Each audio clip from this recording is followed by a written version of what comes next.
Hey, we got a great one for you today. It's a little bit different, but I think you're going to enjoy it. The focus is going to be on how to connect and converse with another person and engage them so that they want to talk with you. This person came highly recommended off of my requests on LinkedIn to nominate the best salespeople you know. And this person was a top performer at his company, and he's got the interesting background as a breakdancer. But it's not about breakdancing, although breakdancing is kind of a performance now, isn't it? I think you're going to enjoy this. This is a great example of that outward mindset that I talk a lot about, and I think you'll appreciate it. Now, you could misinterpret it and say, "Well, that's not me. That's not my style." It's okay. It's okay. Look at and observe someone else's style, someone else's perspective on sales, someone else's approach to communicating. Doesn't mean you have to do it. And it can work for them, and it doesn't necessarily work for you, but you can adopt something like it or apply something that makes it authentic for you. Too many of us, we turn on the sales voice, we become salesy, and we wonder why it's not working for us. Now, when someone's salesy to you, how does it affect you? This is the thing about communicating with another human being. We have to kind of do it on their terms, kind of connect with them the way they want to be connected with. And it's different. Go figure. So it's harder. A lot of these skills I teach and start the conversation, get the meeting, which breaks down these steps into tiny little manageable pieces and then allows you to adapt them to your particular situation and customer base. But it gives you a way of thinking with that outward mindset. How is the other person thinking? How do I understand them? Instead of how do I try and get them to understand me? It's that flip that once they feel understood, once they feel you get them, that you've got it, that they open up and are ready to hear about you and what you do. So if you're interested in that, go to b2brevenue.com, check it out. If you could do me a favor, tell a friend about the show and do a little like, a little comment, a little share would be appreciated. And check out the other two podcasts, Sales Questions, Brutally Honest Answers, and the B2B Revenue Leadership Show. Here we go. Hey, Milad, thanks for coming on the show today. As a way of getting started, tell us about yourself. Thanks, Brian. My name is Milad. I'm from the Netherlands. I work at a company called SendCloud, shipping platform for online web shops. I used to breakdance for 10 years. So I have a background in b-boying, dancing. Yeah, very passionate about it still. Didn't work out? Studied journalism. Sorry? It didn't work out? It definitely did work out, but I focused on the good stuff. The breakdance scene is something very hard to get a job in or earn your money with. Right? So choose for the money instead for the dancing. But still, this is something that I will still have in my heart. And even with doing sales or doing business, the mentality of a dancer, of that urban raw dancer, still is in me. So, how does it correlate? Good question. Probably you know breakdance, right? People spin on the heads and stuff, but this is like generic for a lot of people. But if you're in the scene, the thing with breakdance is you want to stand out, right? You want to be creative. You want to be unique in the way you dance. You want to stand out in all of the 1,000 people that are doing the same dance. And the same goes for me in the way you present yourself, in the way you do sales, in the way you have conversation, but stand out for other people, right? So I want to make an impact, and this is the same feeling that I had with dancing as well. Yeah. So it's kind of a performance, right? Yeah, definitely. Yeah. And how'd you get into breakdancing? Was it just hanging out with friends? You didn't take classes, did you? I did take classes. I teach as well other kids. But I don't know. One of my friends was dancing and he was like making all these crazy moves, and I was like, oh, this is so cool. So invite me to your class as well. So I went to his breakdance class and I saw all these guys doing all the crazy stuff, and I was like, fuck, this is super cool. I want to do this as well. Yeah, cool. So it also gave you some social skills as far as like being in front Definitely, of people. definitely, yeah, definitely. Yeah. But this was the breakdance part, right? So I studied journalism, and I think mainly journalism helped me with that social part, right? Having the conversation, the genuine interest in people, um, asking questions, making silences. Uh, Being yeah, curious. being curious, definitely. But this is definitely a natural thing for me, right? I was always as a child super curious and learning new stuff, and I have this the still the same feeling, right? I turned 30 yesterday, and Congrats. I Happy had just a birthday. conversation with someone, and they said, "Okay, how do you feel now you're 30? Do you feel old?" I said, "No, I feel the same exact kid as I felt when I was 10, when I started journalism. At 30, yeah, the same mentality, the childish, not the childish, but the how you call it, the rebel Right. Yeah. mentality." Well, I like that rebelness because in sales you have to stand out. If Definitely, you act like everybody else, you get the same results, right? definitely, yeah. Yeah. What was it like your first year in sales? This is actually my first sales job. You know that? Yeah. Yeah, You've been there a my while though, first. right? Sorry. You've been there a while. Yeah, now for 4 years. So I started a company when we were with 20 people, and currently we are with 230. And next week, around 20 people will start at the company. So big ambitions, growing rapidly. But yeah, my first year at sales, to be honest, it went pretty well. Yeah, actually, everything was free, and no one really taught me how to do properly sales, right? They just taught me, okay, this is the platform, this is the What it functionalities is. we have, these are the Yeah. benefits, this is how we could help customers with the platform. But asking questions, showing interest in other people, being authentic, showing empathy, these kind of stuff you don't learn, right? Yeah. You can learn it, right? But it's not something I learned in my first year. So Right. You don't yeah, read a book. You have to no, do no, it. no, no. Definitely. I can remember my first. So I started at SendCloud, and in the I think the first day was just installing all these tools and stuff, and the second day I just start with calling. So I had a buddy of mine who onboarded me actually, and he told me like, okay, you know what? This is your phone. I have a headset to listen what the customer is asking you and telling you. And I had a conversation with the customer, a pretty, I don't know, tough customer. And he was asking all kind of questions, and I didn't have the answer because I didn't know the product at all and the concept and what it could do. So he was at the same time, he was typing everything in Slack, and I was just repeating the stuff he was typing in Slack. But that was my And first year, super chaotic. So yeah.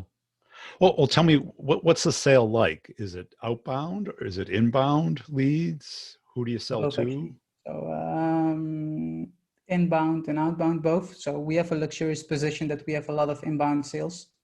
But I started in April in SendCloud, a small division we call the enterprise team.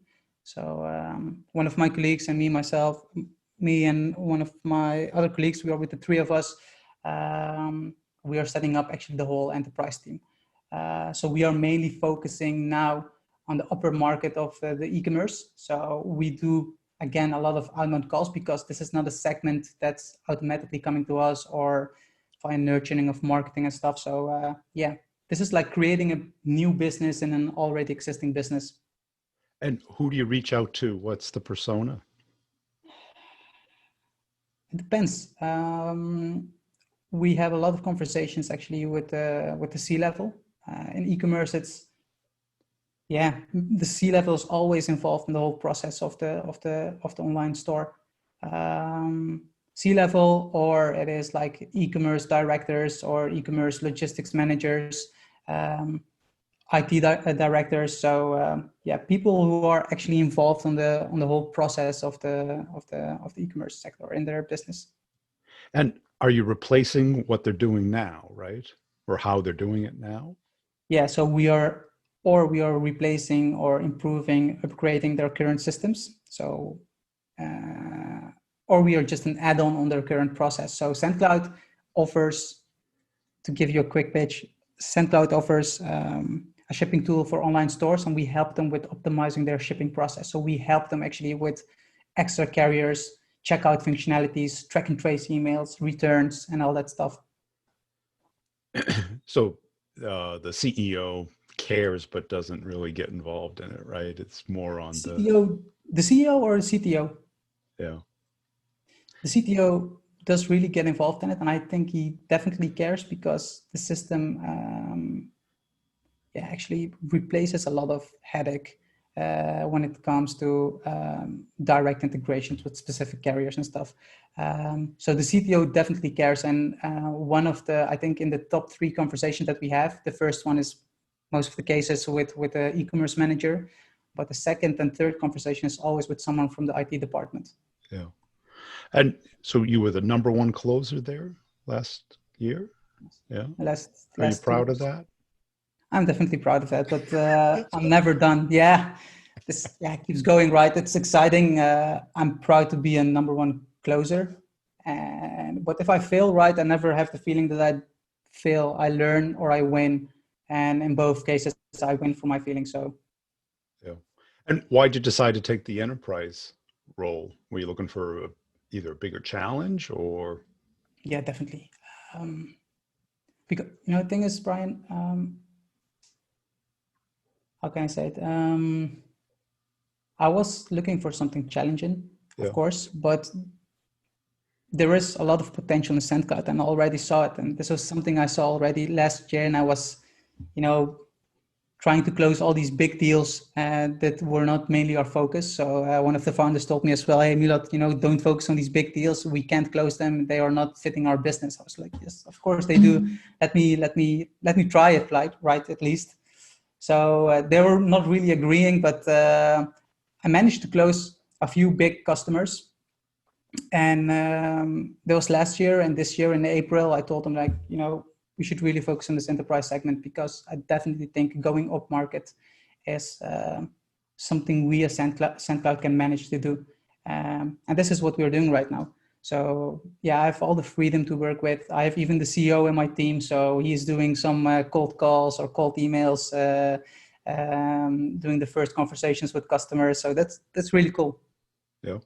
And what do you think made you so successful last year?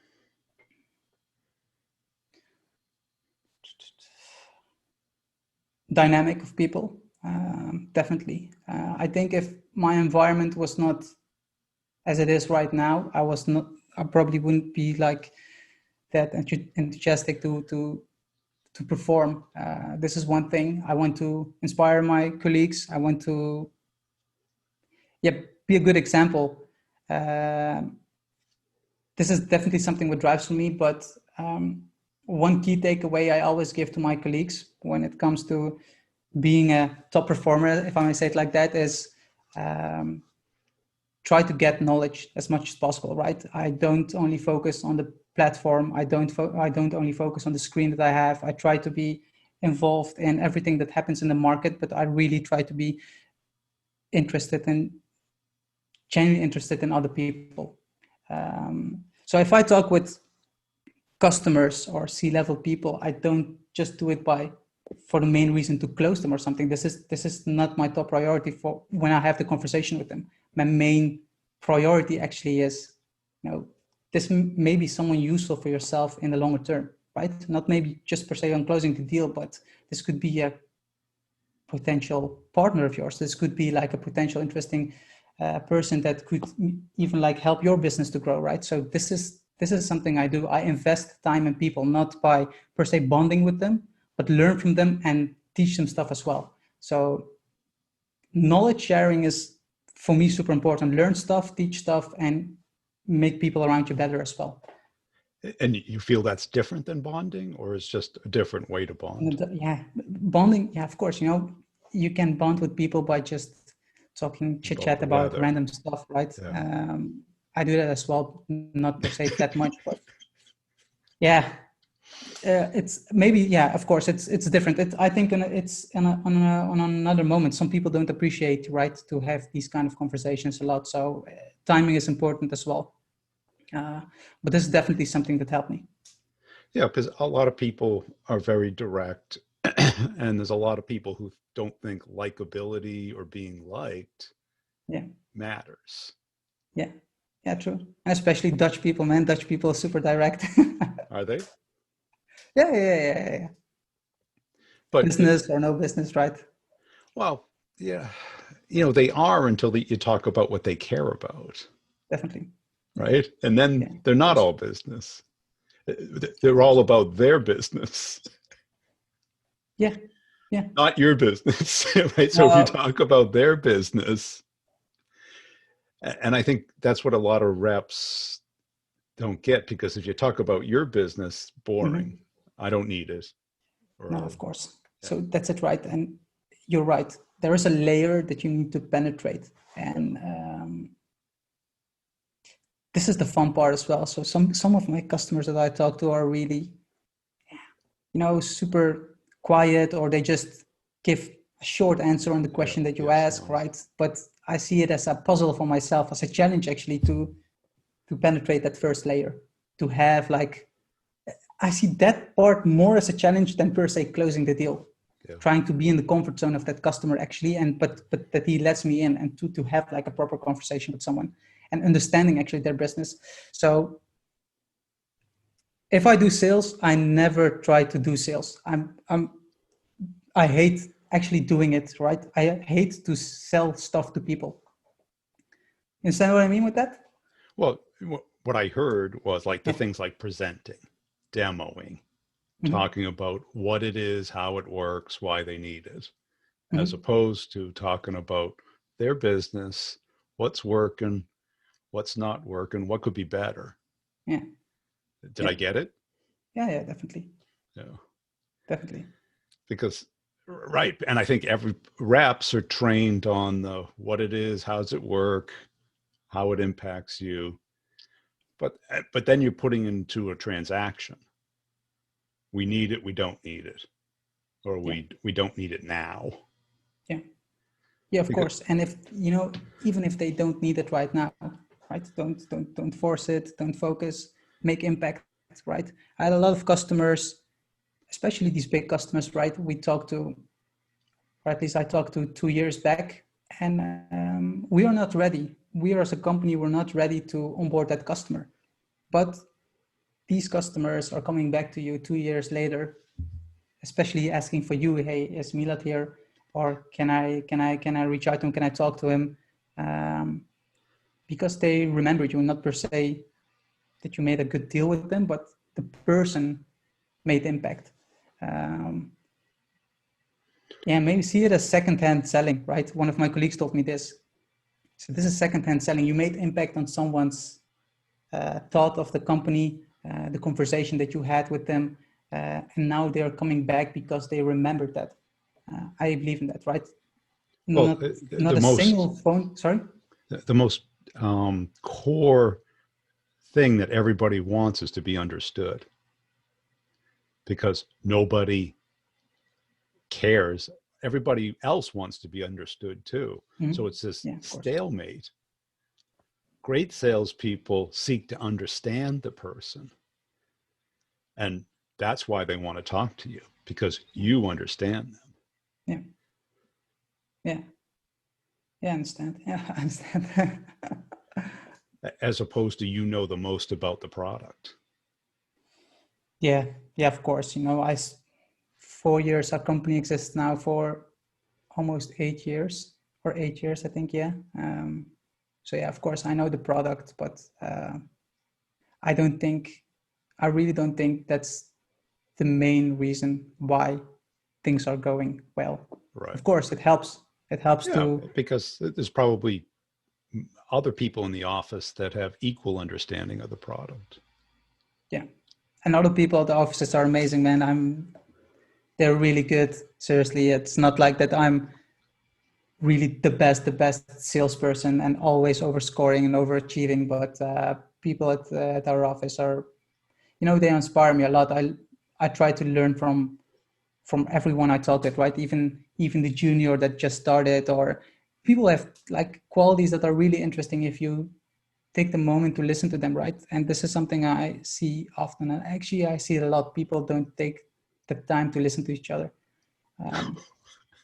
Yeah. Right. So yeah, seriously, one of the best things, seriously, Brian, one of the best things I learned in journalism, and as one of my teachers that told me, he asked me actually, Milad, what do you think is the best question you can ask people? And I was like, I don't know why or how or what. So no. And I asked him, what is then the best question? Silence.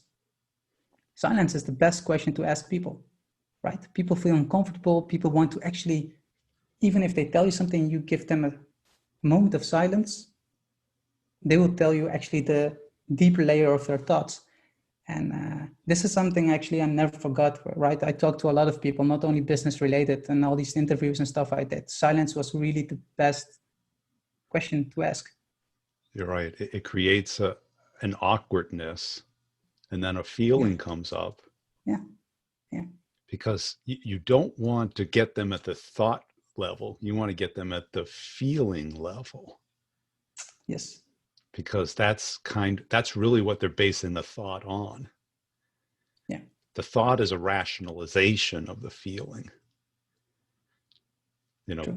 because like think of the car you bought or the TV you have.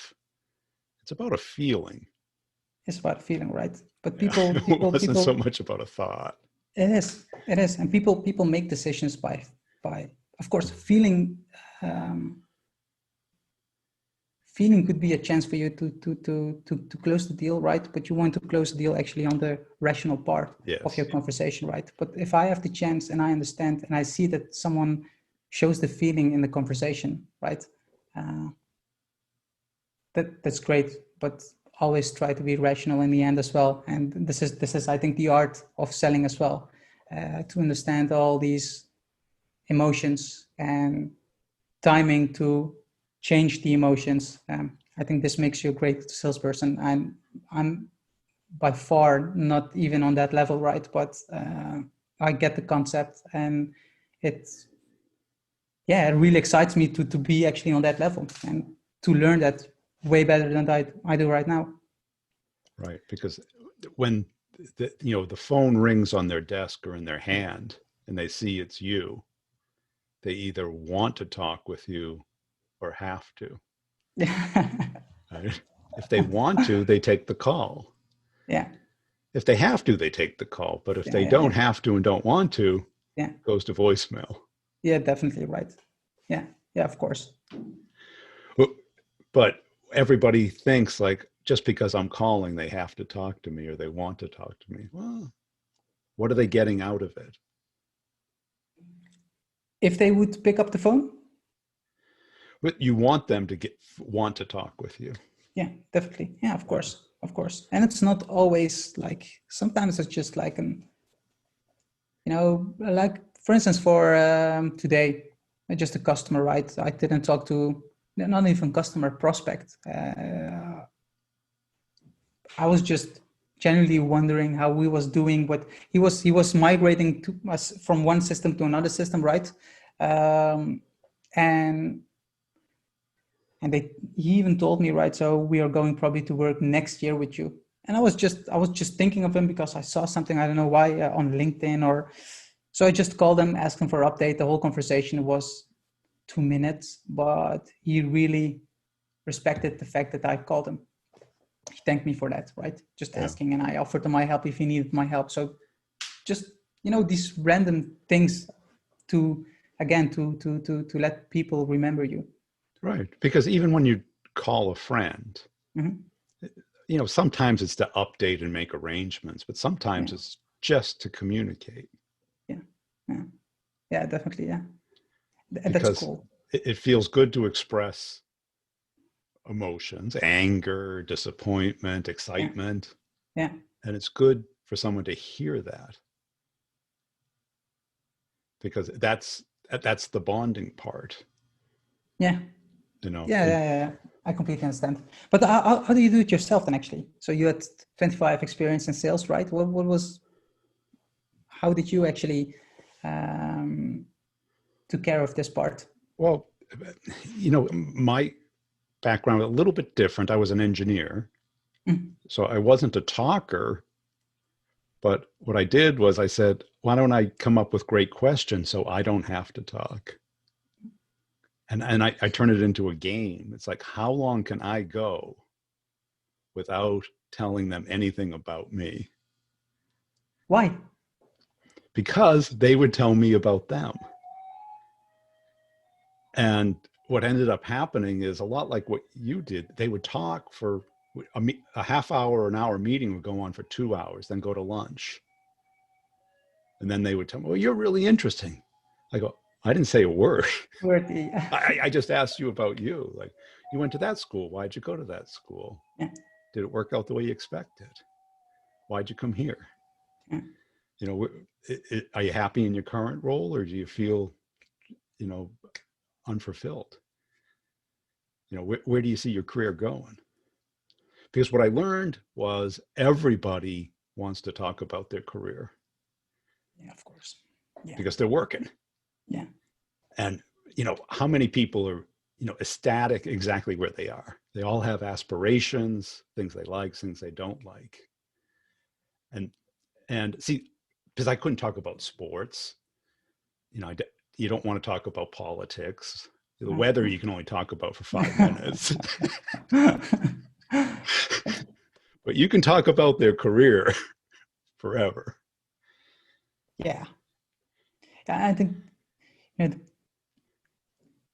best people actually to have proper conversations with is people that ask questions as well, right? Yeah. To go more in depth, because people that just only talk about themselves are, I know, depends per person, of course, but the same people actually that don't tend to listen, or maybe don't show interest in other people, but don't learn other stuff as well, because they only focus on themselves. So I cherry pick, of course, the people as well that I want to talk with sometimes, and to have a proper conversation with. Yeah, I know. How It's do your interesting. colleagues view this? Mm-hmm.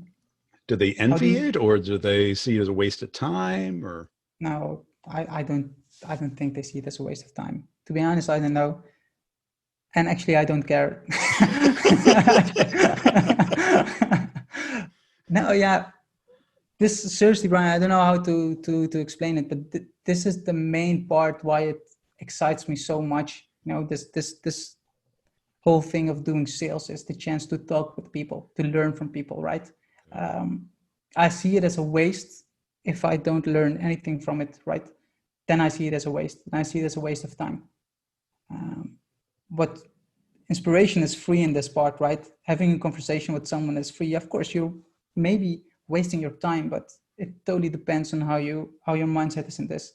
So yeah, of course, maybe my colleagues think, hey, you are spending too much time on having these kind of conversations. But again, not about random chit-chatting, but investing time in learning from someone, teaching someone, and make it a long-term collaboration instead of a short win and then forget about people. This is definitely not the mindset I have. So I and don't know that's if they see it this way. Yeah, of course they are. They see the results. They're trying to learn from it as well. Um, but yeah, I don't know if it's not for everyone that interesting as it's probably for me. So right. And I see a lot of companies going the other direction, you know, because, you know, we used to do a lot of on-site face-to-face selling. mm-hmm. And that was for this exact purpose, is to understand what the other people are up against, what they want to accomplish, and build trust, Mm-hmm. so that you're not looked at as just something in a catalog that you have to do a proof of concept with and have a beauty contest. That communication, that's why bots, you know, they work at the very commoditized, where the product is known and it comes down to just cost or a particular feature. But once you get into things like what you're doing, where they're building their business on top of your product, Yeah, there has to be trust. true, definitely. Trust. Yeah. I think trust um, is the first element that you actually need to do proper business, right? Right. If there is no trust, people buy people, right? This is something I learned from our VP, Johnny. He told me, oh, people buy people, and that's true. That's really something I'm seeing, right? If the people connection in the beginning is good, then the business part will be good as well. Yeah. You know, our product is definitely not per se the best or number one in the market. I even tell it to customers, but I try to sell our company. You know, I try to sell actually myself, as if I might say it like that. I try to convince them with yeah, with a great experience to work with a certain company. This is something I mainly try to do instead of, yeah, you should use this feature. This will save you that much time or money, or etc. etc. This is important, definitely important, but not the main element of my conversation or yeah, collaboration with a customer. Yeah, because trust becomes the bandwidth of communication. Yeah. Low trust, they don't, tight bandwidth, they don't believe, they have to test everything. Yeah. And think about it like a personal trainer. You know, anybody can count to 12 and give you weights and tell you to do more, Mm-hmm. right? But when you trust somebody that they have your best interest in mind, Mm-hmm. you bond with them. Yeah. And you do it because you trust them.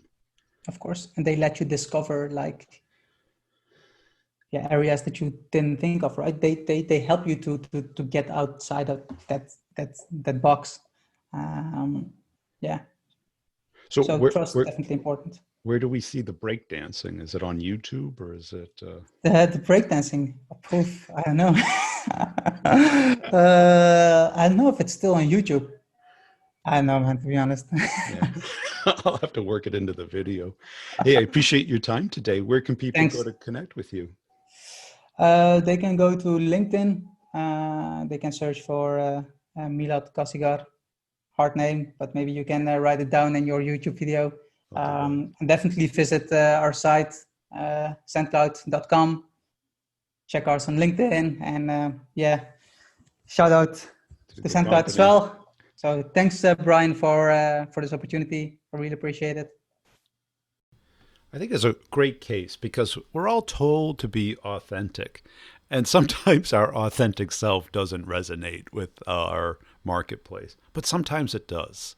If you can take whatever your strength is, whether it's comedy, whether it's listening, whether it's telling a story, talking about a particular topic, and integrate that, connect with your clients on that. Start where they are and build them up.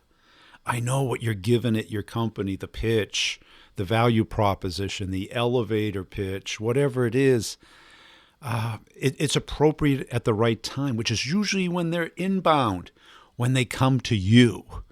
But are they coming to you is the question today. Watch what other people do. Find the best people in your circle, within your network. Watch people at parties. Watch people on unscripted TV. Turn the volume down and see what resonates. And, you know, it's probably the outrageous stuff, but, you know, we have to work on it. Communication, because that's what we are. We're professional communicators. Everybody who's in pain wants an aspirin, but we're selling operations, aren't we? Everybody thinks that they've got it covered, don't you? Don't you think you got it covered? Of course you do, until you look at your pay stub and then you're like, maybe I don't got it covered. Maybe I've got to close more deals. Maybe I've got to take this profession, like what Brian's been telling me, as a performance and become better. And how do you become better? You dissect it. You get feedback. You share what you're doing with others, and you ask for feedback. You see what they're doing, and you see how you could use it instead of coming up with a defense mechanism, an excuse for why it won't work in your space. It is a lot of experiments. And I still do it today. I've been doing this a long time, longer than most of you have been alive. But does that mean I'm not learning? No, I'm learning more now, I think, than I did 5-10 years ago. When you start helping people with sales, it really pushes you because you become good in your niche. But then when you're pulled out of your niche and you're put into someone else's niche and you try and help them, that's when you really learn. And we're trying to sell to different people all the time. And we're in an uncomfortable business, meaning that if you're comfortable, you're probably missing something. You're probably not seeing something that you should be looking for, and you should start looking for it. Go to b2brevenue.com, check out the courses. They have 3 major components. There's the core content, but then the gold is an office hours, which is an hour meetup every other Friday, 2 p.m. Eastern, all recorded and put back in the course. So you get to review them as often as you like. Who needs Netflix when you got this? Who needs anything else?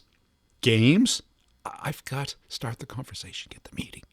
I've got winning the complex sale. I don't need that. I'm making money. That's what it's all about, boys and girls. Let's make some money. Let's win some deals. Let's have some control over what we're doing, the game we're playing. When you play a game, do you start to get a headache? It's too much thinking? The little wood is burning a little hot? That's a good sign. That's not bad. It's uncomfortable, but it's not bad. It's like when you exercise. You're like, this looks a lot easier on TV because it's easier when you don't do it. Sales is like that. If you're not pushing yourself a little bit every day, you're going to get old. You're going to get lethargic, and your game is going to suffer. Your game of sales is what's generating your future. You got to become better at it every day. And it does hurt a little. It does stretch.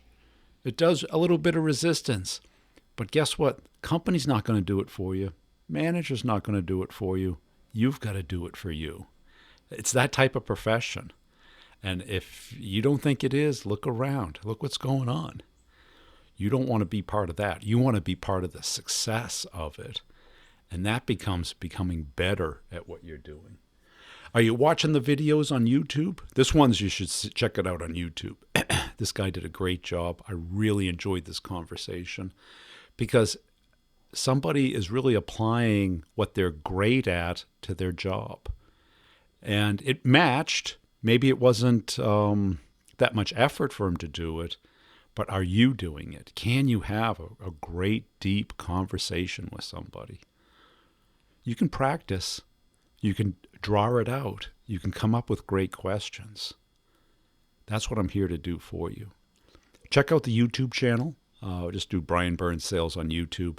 If you see my stuff fly by on LinkedIn, give it a little like, a little comment, a little share. Tell another sales rep, maybe 1, maybe 2. Maybe tag them in the comments. I'd appreciate it. As a little thank you for my efforts, I'd appreciate that. We'll see you next time.